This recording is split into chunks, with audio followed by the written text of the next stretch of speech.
गिबियावनो आदैखौ आंनि इउटुब चेनेलाव बरायनानै लाग्रोबाय आदै आरो नोंथांनि बिबुंथिखौ रायजो राजाफोरनो खोन्थाना होदो।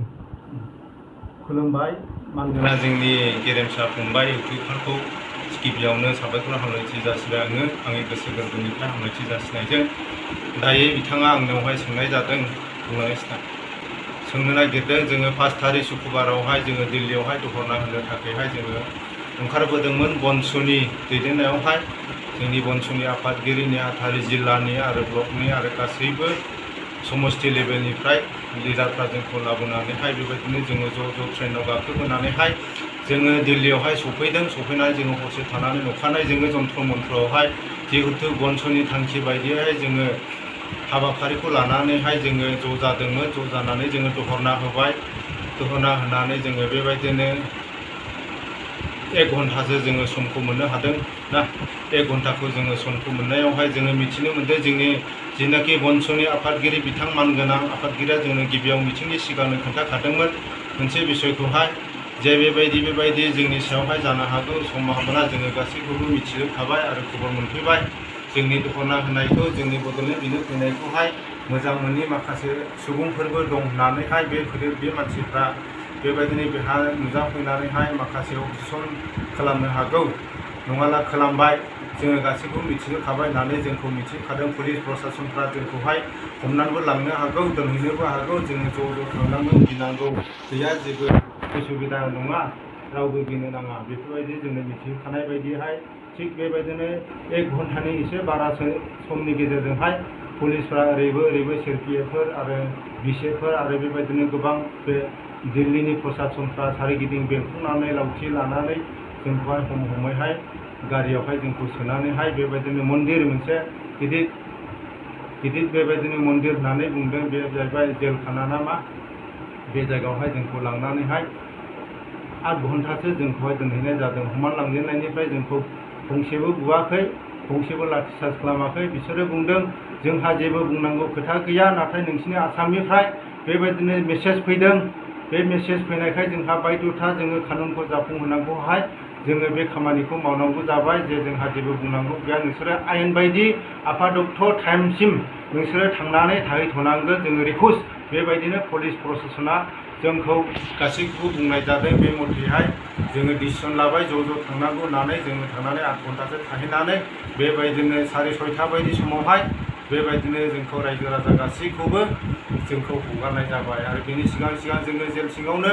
बेबायदिनो ख्रिस्टि आफाद बागुरुम्बा आरो गोबांथार मिथिंखौबो खुंबावनाय जादोंबो पुलिस प्रसासना जेबो जोंखौ डिस्टार्ब होआखिसै। बिथांमोनाबो बेबायदिनो रंजानायजोंहाय बिथांमोना नायदों केमेरा खेबदों आरो बेबायदिनो बिथांमोनाबो साहा पानि बायदि रोखोमखौ जाय जगालि खालामनानै जोंखौ आदर्शआवहाय दोनदों बिथांमोनाबो बेखौ जोङो मोननो हादों आरो गोबां मानसिफ्रा बुंसोगारदों जोङो खोनानो मोन्दों मबाइलनि गेजेरजोंहाय इउटुबनि गेजेरजोंहाय चेनेलनि गेजेरजोंहाय बे बनसु आफादा बनसुआ जोनोम लानानैहाय गोबां रायजो राजाफोरखौहाय गोदाव सोराव लांनानैहाय बेबायदिनो आलाय आथाय जानाय लोंनाय थानाय बायदि रोखोम उसुबिदा खालामहैदों होननानै बुंलाबायदोंमोन। नाथाय आं दिनै सासे फरायसा मानसि जानानैहाय बेयाव फैफानायजोंहाय आं बेबायदिखौ नुहैनो मोनाखै। जिहेतु फैनायनिफ्राय गारियाव टाउनाव मटराव सहराव हटेलाव गासैयावबो साहा पानि जेसे हायो बिथांमोना मोजां रोखोमै आदर्श खालामनानै जा हायो बेखौनो ज' जादों ज' थादों ज' बिसोरो दै पानि गासैखौबो जाय जगालि खालामनानै जोंनोहाय रायजो राजाफोरनोहाय बेबस्था होनाय जादों।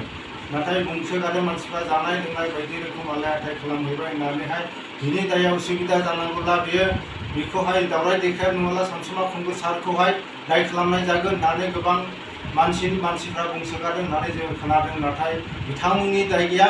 गासैबो रायजो राजाफ्रा बड'लेण्डनि थाखाय जांख्रिखांनायखौ थामथिम जाजोब्बाय। बड'लेण्डआ बबे लामाजोंहाय बर' हारिया बबे लामाजोंहाय गोग्लैसोलांनो नागिरदों बबे खैफोदाव गोग्लैलांनो नागिरदों बेखौ गासैबो जोंनि बड'लेण्ड एरियानि रायजो राजा सुबुंफ्रा मिथिजोबखागौ।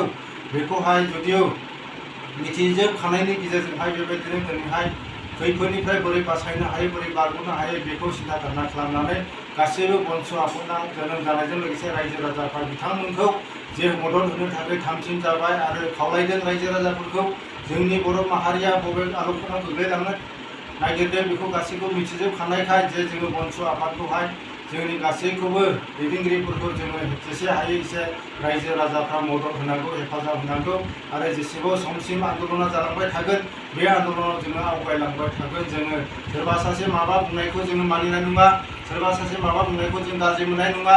बुंग्रा बुंबाय थागोन, बेबायदिनो बुंग्रा बुंबाय थागोन, बेबायदिनो गाज्रि मोनग्रा गाज्रि मोनबाय थागोन। मा बुङो बुंलांबाय थागोन। जों रावखौबो जोङो मुगैयाबो, जोङो नेवसियाबो, जों गाज्रिबो मोना। नाथाय जों खावलायदों गासैबो जोंनि बर' रायजो राजाफ्रा जिहेथु जोङो मोनब्रै खेब आन्दलनाव फैनांगौ गोनां जाबाय, मोनथाम खेब नांगौ रोखोमै उखैनाय गांनाय जानाय लोंनाय हानि थासारि बेखौ जों सुबिदाखौ मोननो हायाखै।